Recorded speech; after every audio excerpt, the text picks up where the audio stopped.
Hari ini kita akan belajar firman Tuhan sesuai dengan tema yang sudah diberikan, yaitu kecaplah dan lihatlah betapa baiknya Tuhan itu. Tema kita hari ini, kecaplah dan lihatlah betapa baiknya Tuhan itu. Terambil dari kitab Mazmur pasal yang ke-34 ayat 1 sampai 11. Kita akan belajar firman Tuhan dari kitab Mazmur pasal yang ke-34 ayat yang pertama sampai yang ke-11. Saya akan membacakannya bagi Bapak Ibu sekalian dan Bapak Ibu menyimaknya. Di bawah judul perikop dalam perlindungan Tuhan. Dari Daud, pada waktu ia pura-pura tidak waras pikirannya di depan Abimelek, sehingga ia diusir lalu pergi. Aku hendak memuji Tuhan pada segala waktu, puji-pujian kepadanya tetap di dalam mulutku. Karena Tuhan jiwaku bermegah, biarlah orang-orang yang rendah hati mendengarkan dan bersuka cita. Muliakanlah Tuhan bersama-sama dengan aku, marilah kita bersama-sama memasyurkan namanya. Aku telah mencari Tuhan, lalu ia menjawab aku, dan melepaskan aku dari segala kegentaranku. Tunjukkanlah pandanganmu kepadanya, maka mukamu akan berseri-seri dan tidak akan malu tersipu-sipu. Orang yang tertindas ini berseru dan Tuhan mendengar. Ia menyelamatkan dia dari segala kesesakannya. Malaikat Tuhan berkemah di sekeliling orang-orang yang takut akan dia, lalu meluputkan mereka. Ayat 9, kecaplah dan lihatlah betapa baiknya Tuhan itu. Berbahagialah orang yang berlindung kepadanya. Takutlah akan Tuhan, hai orang-orang yang kudus, sebab tidak berkekurangan orang yang takut akan Dia. Singa-singa muda merasa kelaparan, tetapi orang-orang yang mencari Tuhan tidak kekurangan sesuatu apapun yang baik. Demikian jauh pembacaan firman Tuhan. Tema kita diambil dari ayat yang 9, kecaplah dan lihatlah betapa baiknya Tuhan itu. 99 orang Kristen atau orang percaya, jika kita bertanya, apakah Tuhan itu baik? Pasti semuanya menjawab, ya, Tuhan itu baik. Jika saya bertanya juga kepada Bapak Ibu yang ada di sini, apakah Bapak Ibu meyakini kalau Tuhan itu baik? Pasti semua akan menjawab, ya, Tuhan itu baik. Tapi pertanyaan selanjutnya, dari mana Bapak Ibu bisa mengetahui kalau Tuhan itu baik? Dari mana mengetahui kalau Tuhan itu baik? Pasti ada yang menjawab, ya, saya mengetahui kalau Tuhan itu baik karena saya membaca Alkitab.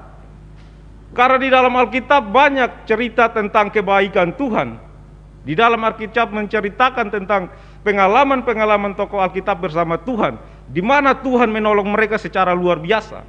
Dan ada juga berkata, saya tahu Tuhan itu baik dari media sosial, dari YouTube dan sebagainya.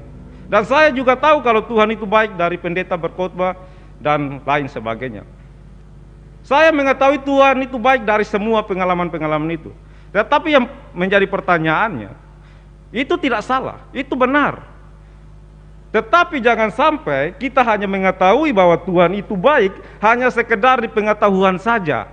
Kita tahu Tuhan itu baik, kita tahu Tuhan itu maha baik, tetapi jangan sampai hanya sekedar tahu saja tetapi tidak mengandalkannya. Oleh sebab itu, orang yang sungguh-sungguh mengatakan bahwa Tuhan itu baik adalah orang-orang yang sudah benar-benar merasakan kebaikan Tuhan dan melihat kebaikan Tuhan itu secara pribadi dalam hidupnya. Maka dia akan berkata, oh Tuhan, Engkau sungguh baik. Oleh sebab itu tema ini sangat menarik. Kecaplah dan lihatlah betapa baiknya Tuhan itu. Tema ini terdiri dari dua kata yang sangat penting yang saya lihat. Pertama, kata kecaplah dan lihatlah. Kalau kata kecaplah, kalau itu dalam bahasa aslinya itu berarti, yang dalam bahasa Ibraninya ta'am, yang artinya merasakan, mengalami dan menikmati. Merasakan, mengalami dan menikmati. Artinya kalau kita mengetahui kalau Tuhan itu baik, kita harus bisa merasakan dan kita juga sudah mengalaminya dan kita menikmati. Kalau kita tahu masakan itu enak, contoh kita melihat babi panggang itu enak, kita hanya lihat. Apakah itu hanya melihat kita sudah tahu kalau itu enak? Tentunya belum tentu yang kelihatannya bagus dan enak itu enak. Tetapi lebih pasti enak kalau kita mencicipi langsung atau kita menikmati langsung.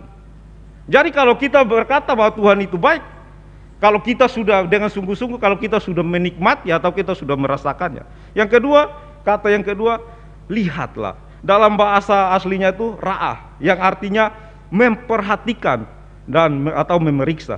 Jadi yang perlu dirasakan dan diperhatikan di sini adalah kebaikan Tuhan. Oleh sebab itu pemazmur Raja Daud ingin mengajak kita bersama-sama, dikatakan ayat 4, muliakan Tuhan bersama-sama dengan aku. Mengajak kita bersama-sama memuliakan Tuhan karena kebaikannya. Dia mengajak Tuhan supaya kita menggunakan seluruh indera kita untuk merasakan kebaikan Tuhan itu. Tetapi sebelum kita masuk lebih jauh, kita akan melihat konteks ayat ini ditulis supaya kita boleh mengerti mengapa ayat ini bisa ada dan mengapa firman Mazmur 34 ini ada dan apa yang sedang terjadi di sana sehingga pemazmur bisa mengatakan Allah itu sungguh baik. Kalau ayat ini diambil dari Samuel, latar belakangnya itu dari 1 Samuel pasal yang ke-21. Saya akan membacakan bagi kita 1 Samuel pasal 21 ayat 10 sampai 15. Ini latar belakang dari penulisan Mazmur 34. Di bawah perikop Daud di Gad. Kemudian bersiaplah Daud dan larilah pada hari itu juga dari Saul. Sampailah ia kepada Akis, raja kota Gad. Pegawai-pegawai Akis berkata kepada tuannya, bukankah ini Daud raja negeri itu? Bukankah tentang dia orang-orang menyanyi berbalas-balas sambil menari-nari demikian? Saul mengalahkan beribu-ribu musuh, tetapi Daud berlaska-laksa. Daud memperhatikan perkataan itu dan ia menjadi takut sekali karena Akis raja Gad itu. Sebab itu ia berlaku seperti orang yang sakit ingatan di depan mata mereka dan ia berbuat pura-pura gila di dekat mereka, menggores-gores pintu gerbang dan membiarkan ludahnya meleleh ke janggutnya. Lalu berkatalah Akis kepada para pegawainya, tidakkah kamu lihat bahwa orang itu gila? Mengapa kamu membawa dia kepadaku? Kekurangan orang gilakah aku? Maka kamu bawa orang ini kepadaku supaya menunjukkan gilanya ke depan aku. Patutkah orang yang demikian masuk ke rumahku? Jadi latar belakang Mazmur ini diambil dari ketika Daud sedang melarikan diri dari kejaran Saul. Dan dia melarikan dari kejaran si Saul dan dia hendak berlindung ke daerah orang Filistin. Dan di situ sampai di sana bukannya dia berlindung, malah orang-orang di situ melihat dia dan mereka mengetahui dia adalah pahlawan orang Israel dan mereka juga berniat untuk membunuh membunuh Daud. Karena mereka tahu Daud adalah panglima yang sudah banyak membunuh panglima-panglima Filistin, termasuk Goliat. Jadi Daud ini terkenal. Oleh sebab itu mereka berniat untuk membunuh Daud juga. Akhirnya dikatakan di situ, Daud sangat takut sekali. Berarti dia dalam keadaan yang penuh tekanan. Dia dalam keadaan yang sangat ketakutan, keadaannya sendiri. Tetapi yang menarik di sini, dalam keadaan seperti ini, sampai dia berpura-pura gila ya, karena saking takutnya. Karena mau dibunuh, akhirnya dia berpura-pura gila dan sebagainya. Dan yang menarik di sini, dalam keadaan seperti ini, dia masih mampu mengatakan, Tuhan itu baik. Kecaplah dan lihatlah betapa baiknya Tuhan itu. Artinya, Mazmur ini ditulis bukan dalam keadaan yang nyaman, bukan dalam keadaan yang baik, bukan dalam keadaan yang sedang santai-santai atau keadaan yang penuh kelimpahan, tetapi dalam suatu keadaan yang penuh tekanan, dalam suatu keadaan yang paling rendah, di mana keadaan yang penuh takut, ketakutan, keadaan sendiri dan sebagainya. Dan dari sini latar belakang ini, maka lahirlah Mazmur 34. Kecaplah dan lihatlah betapa baiknya Tuhan. Dari mana dalam situasi ini kita bisa melihat kebaikan Tuhan? Bukankah ini situasi yang penuh tekanan? Bukankah ini situasi yang benar-benar di luar perkiraan Daud dan sebagainya? Karena dia sangat ketakutan. Tapi dia bisa berkata, Tuhan itu sangat baik. Ini sama halnya dengan Yeremia pasal 29 ayat 11. Segala rancangan-rancanganku adalah rancangan damai sejahtera, bukan rancangan kecelakaan. Tetapi kenyataannya surat itu dikirim oleh Yeremia kepada umat Tuhan yang ada ditawan di Babel. Surat itu dikirim, mereka sedang ditawan di negeri Babel. Di situ surat itu katakan segala rancanganku adalah rancangan damai sejahtera. Pada kenyataannya mereka sedang dalam pembuangan. Oleh sebab itu dari sisi ini, dari mana kita bisa melihat bahwa Tuhan itu baik? Ketika orang mengalami kebaikan Tuhan, ketika orang bisa merasakan kebaikan Tuhan, pasti dia ada dalam posisi yang enak, dalam posisi yang berkelimpahan dan sebagainya. Tetapi kalau dalam keadaan yang penuh sakit penyakit, penuh pergumulan ekonomi, dalam rumah tangganya berantakan dan sebagainya, maka di situ pasti dia tidak akan bisa melihat kebaikan Tuhan. Di situ dia tidak akan bisa merasakan kebaikan Tuhan. Tapi berbeda dengan Daud. Daud bisa merasakan kebaikan Tuhan. Daud masih mampu memuji memuliakan nama Tuhan, walaupun dia dalam keadaan yang seperti itu. Pertanyaannya, mengapa Daud bisa berkata Tuhan itu baik, padahal dia dalam keadaan yang tidak baik? Mengapa Daud bisa katakan Tuhan itu baik, tetapi dia sedang berada dalam keadaan yang tidak baik?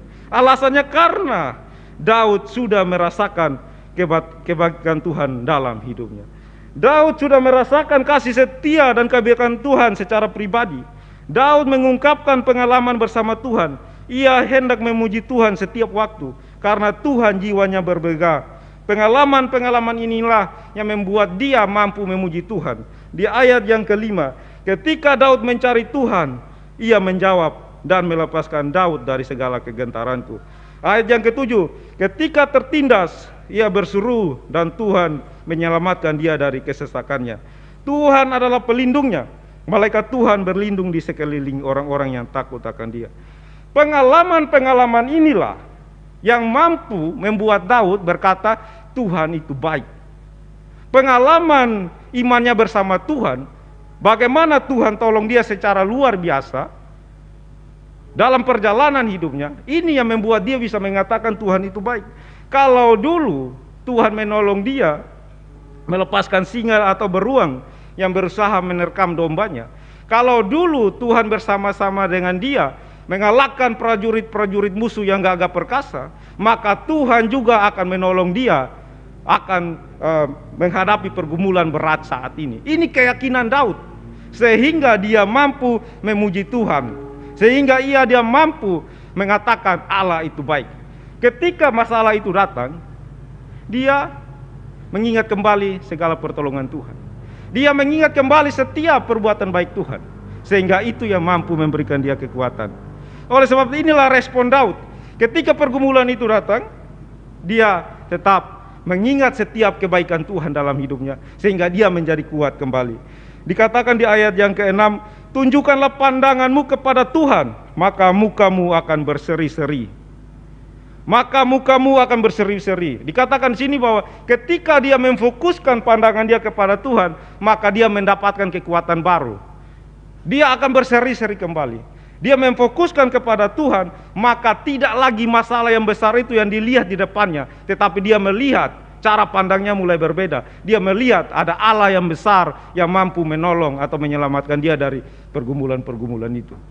Inilah yang menjadi alasan Daud bisa berkata Tuhan itu baik. Dan dia mengajak kita untuk mengecap kebaikan Tuhan. Karena dia sudah mengalami kebaikan Tuhan, maka dalam kondisi seperti itu dia masih mampu mengatakan Tuhan itu baik. Ada suatu keluarga yang hendak bercerai. Dia karena suaminya sangat kasar, suka memukul dia terus setiap hari, ekonominya berantakan, dan hendak bercerai. Sudah beberapa kali dia mau bercerai, tidak sanggup lagi. Tetapi dia mempunyai seorang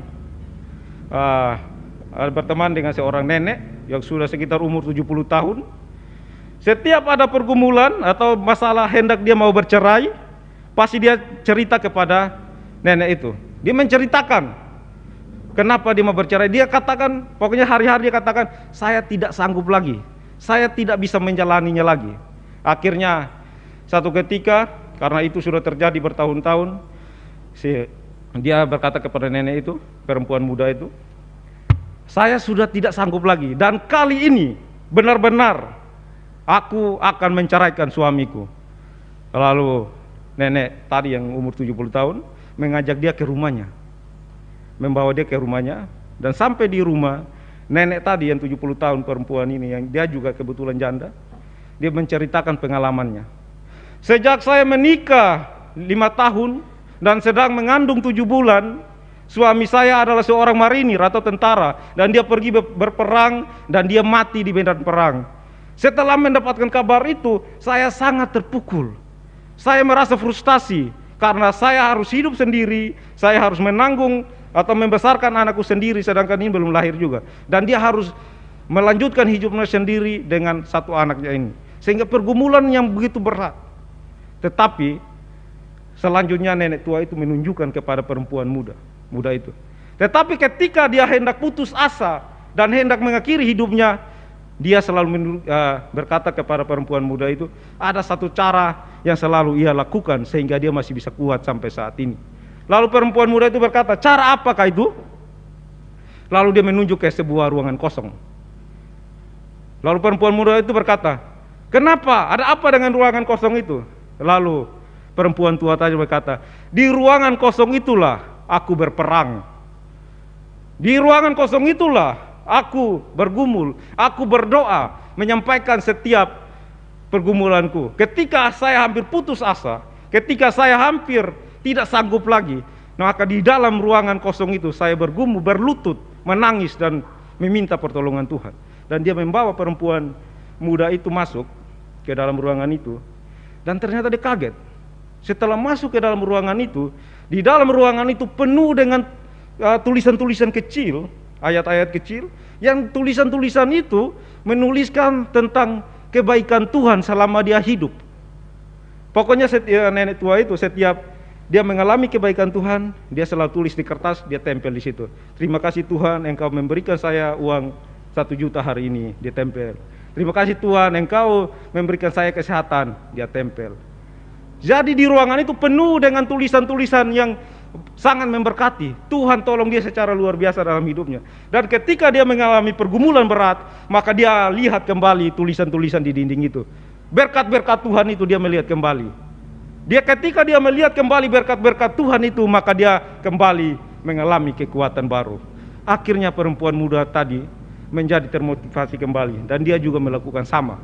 Akhirnya dia berdoa dengan sungguh-sungguh kepada Tuhan, dan dia terus mengingat ketika mau bercerai dengan suaminya, dia tetap kembali mengingat kebaikan Tuhan. Akhirnya tidak bercerai, dan dia terus berdoa dengan sungguh-sungguh dan berlutut menangis di hadapan Tuhan, dan akhirnya Tuhan mengubah hati suaminya dan mereka menjadi keluarga yang bahagia. Ketika dalam pergumulan berat, dia mengalami, dia mengingat kembali, dia flashback kembali, mengingat setiap kebaikan Tuhan, itu menjadi kekuatan bagi dia.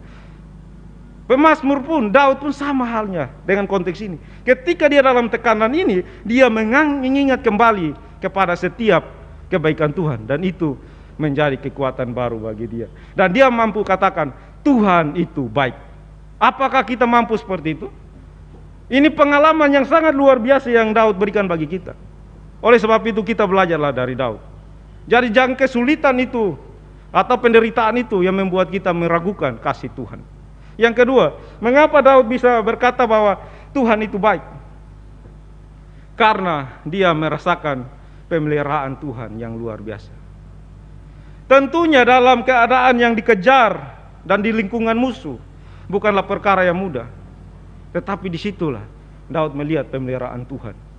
Dikatakan tidak akan berkekurangan, ayat 10. Orang yang takut akan Tuhan tidak akan berkekurangan.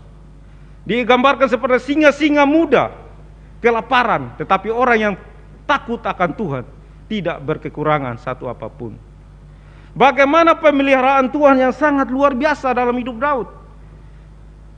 Sungguh luar biasa pemeliharaan Tuhan. Tuhan cukupkan dia dalam keadaannya seperti itu.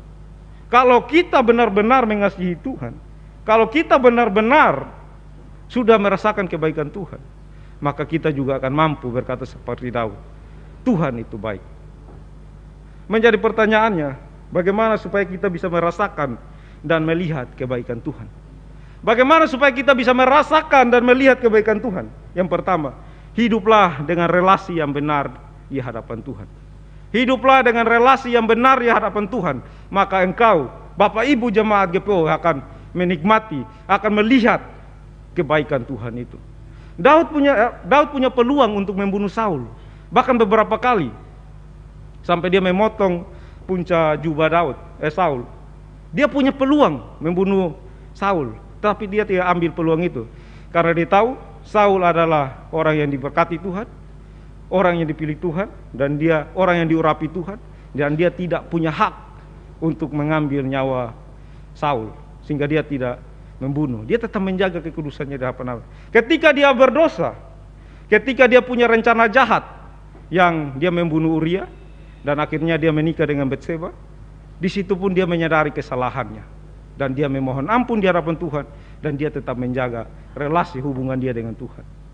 Pengalaman-pengalaman inilah, hal inilah yang menjaga relasi atau hubungan dia dengan Tuhan tetap aman, sehingga dia terus melihat kebaikan Tuhan. Yang kedua, bagaimana bisa melihat dan merasakan kebaikan Tuhan? Yang kedua adalah waspada dengan ilah zaman ini yang mengalihkan pandangan atau fokus kita dari Tuhan, sehingga kita tidak bisa merasakan kebaikan Tuhan. 2 Korintus 4 ayat 3-4. Dikatakan di situ, Rasul Paulus katakan, waspadalah dengan ilah zaman ini yang menghalangi engkau atau menutupi engkau untuk merasakan kasih dan kebaikan Tuhan. Oleh sebab hal-hal seperti inilah yang menghalangi kita merasakan kebaikan Tuhan. Yang ketiga, bagaimana supaya kita bisa merasakan kebaikan Tuhan? Jadilah saksi Kristus, maka di situ kita akan terus melihat kasih dan kebaikan Tuhan. Jadi orang-orang yang sudah mengalami dan merasakan kasih Tuhan, dia yang akan bersungguh-sungguh mengatakan Tuhan itu baik. Dia akan mampu berkata, kecaplah dan lihatlah betapa baiknya Tuhan itu. Dan Mazmur ini juga mengajarkan kita bahwa orang yang takut akan Tuhan akan terus mendapatkan kekuatan baru, dan Tuhan akan memelihara hidupnya. Mazmur ini juga mengajarkan kepada kita supaya kita tetap mengucap syukur kepada Tuhan, memuji Tuhan dalam setiap kondisi atau keadaan hidup kita. Bukan hanya mengucap syukur kepada Tuhan ketika kita berbahagia saja, tetapi ketika kita dalam keadaan yang tidak baik pun mengucap syukurnya. Dikatakan di Alkitab, mengucap syukurlah senantiasa. Saya akan menutup khotbah singkat ini dengan sebuah ilustrasi. Ada seorang ibu mempunyai 2 orang anak. Anak yang pertama mempunyai usaha sebagai penjual dendeng sapi, pembuat dendeng sapi. Dan anak yang kedua usahanya penjual payung. Yang anak pertama, yang sulung, tentunya dia membutuhkan panas, karena dia harus menyubur daging-daging tersebut dan supaya bisa laku. Dan anak yang kedua, tentunya dia usahanya itu membutuhkan hujan, baru usahanya bisa laku. Singkat cerita, ketika hujan,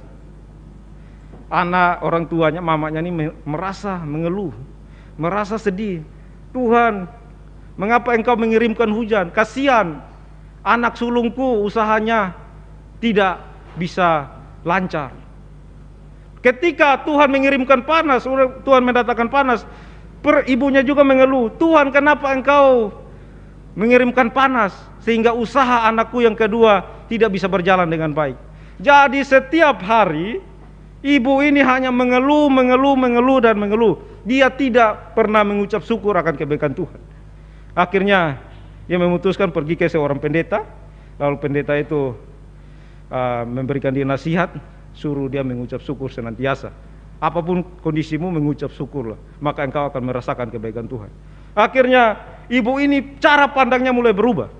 Jadi ketika panas, dia berkata, terima kasih Tuhan, engkau memberikan panas hari ini sehingga usaha si sulung boleh lancar.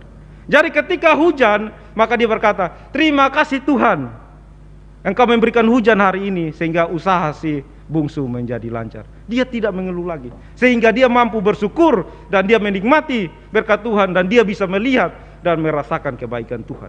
Jadi kalau hidup kita hanya terus mengeluh dan mempersalahkan Tuhan, maka kita tidak akan bisa melihat kebaikan Tuhan. Oleh sebab itu, kecaplah dan rasakanlah kebaikan Tuhan itu. Tuhan sudah mengerjakan banyak hal dalam hidup kita. Mengingat kembalilah setiap kebaikan Tuhan itu, sehingga ketika kita menghadapi pergumulan, kita akan tetap mampu mengatakan Tuhan itu baik. Mari kita bersatu dalam doa. Allah Bapa di surga, terima kasih buat firman Tuhan yang sudah menguatkan kami.